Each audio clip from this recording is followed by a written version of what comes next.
I want to suggest to you that the economic and financial crash is coming at a time when an American military crash is also going to take place.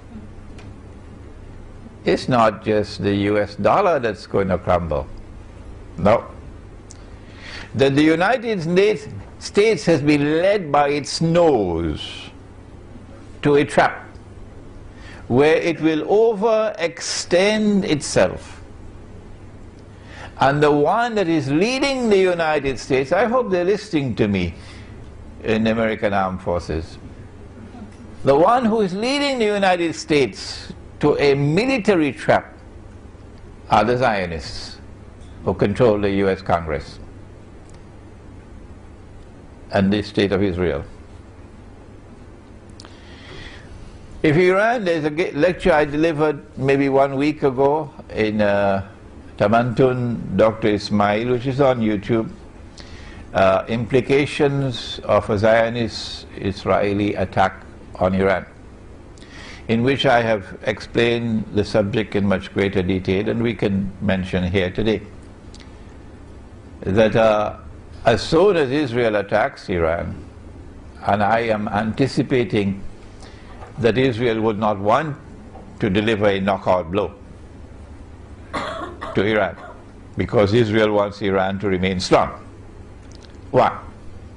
Because Israel knows that Iran is going to respond by attacking the American troops in Iraq, where Iran has the advantage of geographical position.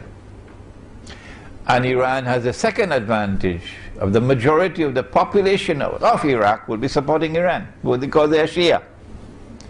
And even the Sunni in Iraq would want to use this opportunity to deliver the death blow to the United States, in particular, and to NATO in Iraq.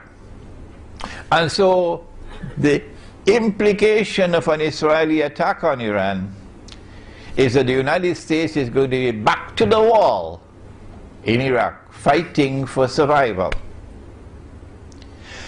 I have also suggested, and remember, I can make mistakes, and I have made mistakes in the past.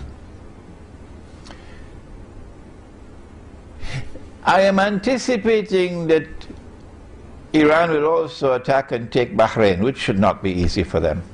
That should not be difficult for them. And once Iran takes Bahrain, remember again the same situation, that in Bahrain the overwhelming majority would be in support of Iran, and a small and strange minority of oppressors would be opposing Iran in Bahrain.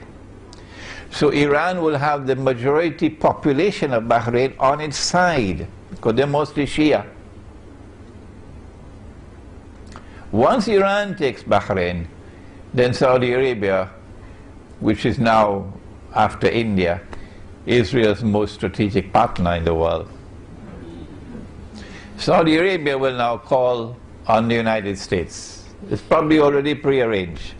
Maybe they have a secret defense treaty. And the United States Congress will ensure that the United States Army, armed forces have to respond and send American troops into Saudi Arabia. And guess what's going to happen?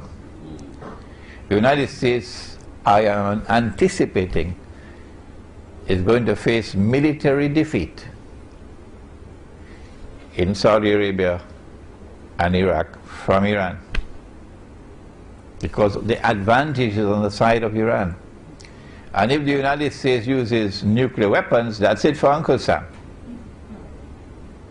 And so we're seeing not only a financial crash taking place, but also a military crash about to take place.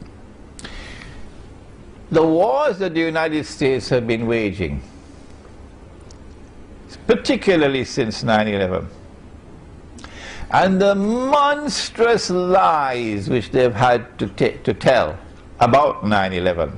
You know, I have said that there are three kinds of lies. You heard it. There are ordinary lies, and then there are great lies, and then there's 9/11. The only people who are now holding on to 9/11 and the official explanation of 9/11 are your governments and your newspapers, mainstream newspapers and television stations, who know that they cannot cross the line. They are slaves and servants of you-know-who. So around the world, the people are waking up.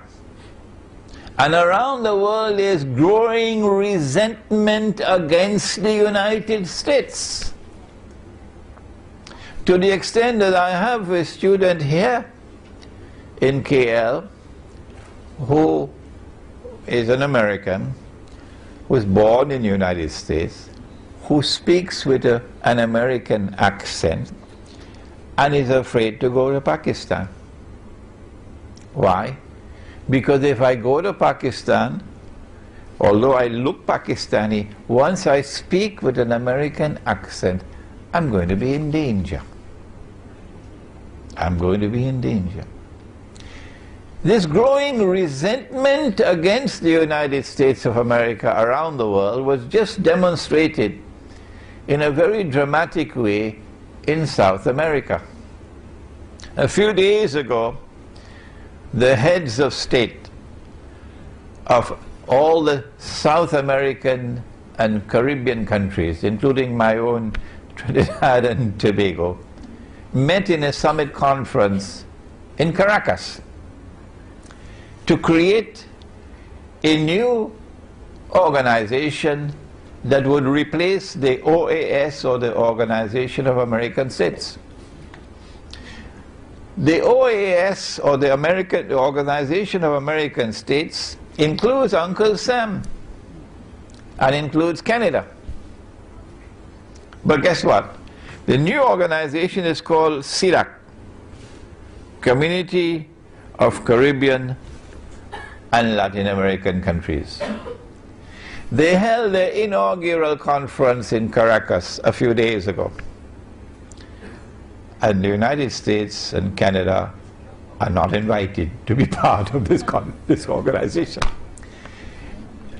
Hugo Chavez announced, this is the end of the Monroe Doctrine.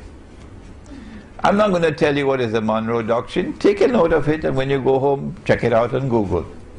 What is the Monroe Doctrine? Here is startling evidence.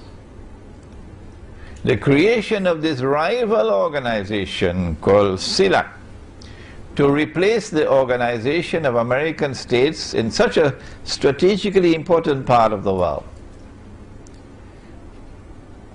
Evidence of the declining status of the United States of America in the world. Growing hatred, growing resentment is also leading to isolation. There's more hatred coming. Let me explain, so we can see the pieces coming together. What's going to happen when Iran is attacked? Naturally, the price of oil is going to shoot up dramatically, apart from the fact that the US dollar will be collapsing. The Prophet said, alayhi salatu wassalam, it's a hadith of Sahih Bukhari, it is also in Sahih Muslim. He said about Akhirul Zaman, one of the signs of the last day, is that the river Euphrates, you have studied geography, haven't you? The river Euphrates will uncover a mountain of gold.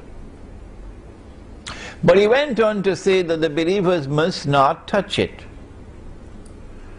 We can understand if the gold came from the bank and it's riba, you don't touch that. But this is not coming from a bank. This is not the bank of Euphrates, this is the river. So this can't be haram gold. No, this is halal gold. Well, then why did he say that the believers must not touch that gold? He said that mankind will fight over that gold, and that 99 out of every 100 will be killed. Which means that it's not going to be conventional warfare, because conventional warfare don't kill 99 out of every 100 combatants. This is going to be nuclear warfare, really, or some kind of a warfare similar to nuclear warfare, which would kill 99 out of every 100, or biological warfare. So this is not going to be Tom, Dick and Harry fighting with little pistols. It has to be global warfare over that gold. If you are persuaded that the Prophet ﷺ is talking about a mountain of that metal, gold, that is your right. And nobody is going to look down upon you. But there is going to be a mountain of gold. A mountain is something very high.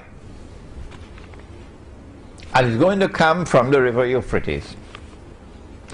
Or maybe you might want to say, well, the Prophet ﷺ is using symbolic language when he used the word mountain.